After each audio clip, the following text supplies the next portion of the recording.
Hi, this is Dr. Gregory Sadler. I'm a professor of philosophy and the president and founder of an educational consulting company called Reason.io, where we put philosophy into practice. I've studied and taught philosophy for over 20 years, and I find that many people run into difficulties reading classic philosophical texts. Sometimes it's the way things are said or how the text is structured. But the concepts themselves are not always that complicated, and that's where I come in. To help students and lifelong learners, I've been producing longer lecture videos and posting them to YouTube. Many viewers say they find them useful. What you're currently watching is part of a new series of shorter videos, each of them focused on one core concept from an important philosophical text. I hope you find it useful as well. In one of Thomas Hobbes' works, De Corpore, there is a chapter titled Of Identity and Difference, and in it Hobbes is going to be considering the age-old problem of, well, when is a thing the same thing over time if changes have happened to it or within it? And a bit of background to this is the famous Ship of Theseus example or conundrum that is coming up in Plutarch's Life of Theseus, chapter 23. And so what Plutarch tells us is the ship on which Theseus sailed with the youths and returned in safety, the 30-oared galley, was preserved by the Athenians down to the time of Demetrius Phalereus. They took away the old timbers from time to time and put new and sound one in their places, so that the vessel became a standing illustration for the philosophers in the often raised question of growth, some declaring it remained the same, others that it was not the same vessel. And why would they be arguing about this? Well, over time, the idea is that every single piece of the ship has been replaced by new material. Is it still the same ship? It kind of depends on the point of view which you're going to take. And so Hobbes is going to begin by saying, the same body may be at different times compared with itself. So over time, we want to say, is this body, this thing, at time X the same thing as at X plus 1 or whatever, 3 years later, 100 years later. And so he says there's a great controversy among philosophers about the beginning of individuation, namely, in what sense it may be conceived that a body is at one time the same, at another time not the same as it was formerly. So what are some examples of this? Well, the Ship of Theseus is one example.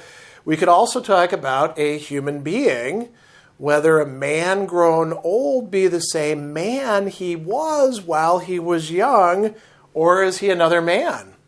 Or whether a city, now we've got something that's much larger and longer lived than a human being, a city in different ages, is it the same? Or is it another city? Is Paris the same city as it was in the time when Hobbes himself lived in it in the 21st century as we could experience it now? So Hobbes is going to say, listen, you got three basic positions in this. One of them, by the way, is pretty incoherent. Two of them have, perhaps a better claim, as he's going to say. So some talk about the unity of the matter, what it is the thing is made of. In the case of the Ship of Theseus, the particular planks. Others in the unity of the form with the matter changing. And others are going to talk about it as the unity of the aggregate of the accidents of the thing. Now that requires, this is a little bit of scholastic terminology.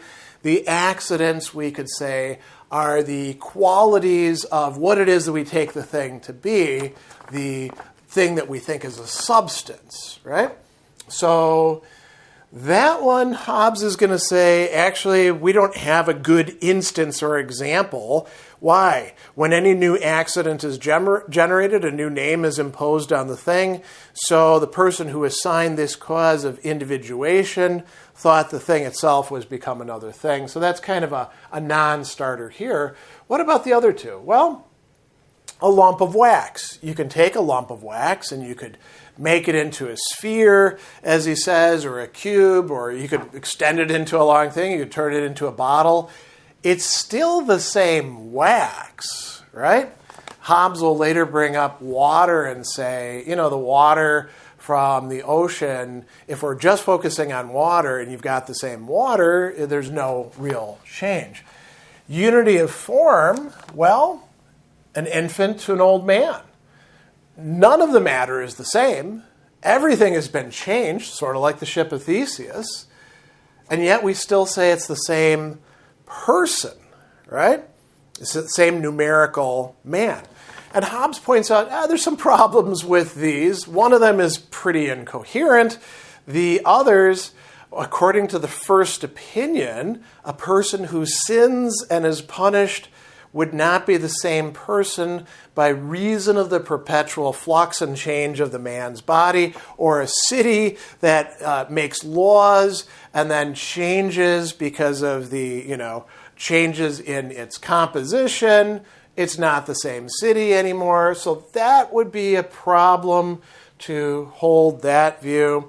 The second view, he brings up the Ship of Theseus, and he's going to say, according to the second opinion, two bodies existing both at once would be one and the same numerical body. How would you get that? So take the Ship of Theseus, and now, replace all of the boards in the ship, and all the other things too, whatever nails are holding it together, the wheel or tiller, anything along those lines. Great. What did you do with the parts that you have that you took away from it? He says, imagine some person had kept the old planks and then they put them together in the same order and they made another ship out of them. Now you got two ships of Theseus, right? That's a problem. Imagine you did the same thing with a human body. You took all of the bits that were used up or excreted or whatever, and you made a new human body with the same configuration out of it. Seems like you've got a possibility of having two different people. And then he says, according to the third opinion, nothing would be the same as it was. So if we consider the ship of Theseus, not only would the ship be different, the man would be different. And the water would be different. This is not going to be particularly helpful. What does Hobbes conclude? The beginning of individuation is not always to be taken from matter alone or from form alone. And he's got a kind of pragmatic solution to this. He says, well, let's consider the names that we call things by. It's one thing to ask concerning Socrates whether he's the same man, another to ask whether he be the same body. Right? We could point at the person Socrates and say, that stuff there, is that the same stuff as little baby Socrates? So he says that if we're only thinking about the matter, well, if the name is applied to the matter, then only if the matter is the same is it the same thing. The water which was in the sea is the same that which is afterward in the cloud. Any body is the same whether the parts of it be put together or dispersed, congealed, or dissolved, so long as the matter stays the same. When it comes to a lot of the things that we're thinking of, it's really more the form. He says, if the name is given for such form as is the beginning of motion, so long as that motion remains, it will be the same individual thing. So long as a human being is still alive, life is a kind of motion, then it will be the same. He says that the man will be the same whose actions and thoughts all proceed from the same beginnings, that which was in his generation. Same thing with a river. It'll be the same river which flows from one and the same fountain, whether the same water or other water or something other than water flows from it. And for cities, he says, the same city whose acts proceed continually from the same institution, whether the men be so or not. And then finally, we have another option. If the name is given for some sort of accident, then the identity of the thing will depend on the matter. So if we take away the matter, then the accidents that are connected to that matter are destroyed and new ones are generated. So if we do that, he says, a ship which signifies matter so figured will be the same as long as the matter remains the same. But if no part is the same, it's a numerically other or different ship. Right? And if part of it is changed and part of it isn't, so, Ship of Theseus, a few years in, they've replaced a few planks. Not quite the same ship, kind of the same ship, maybe half and half, partly the same, partly not the same. So Hobbes is actually saying identity is a little bit more complicated than just pick one of these and now you've got it all figured out. It depends on the sort of case that we're looking at.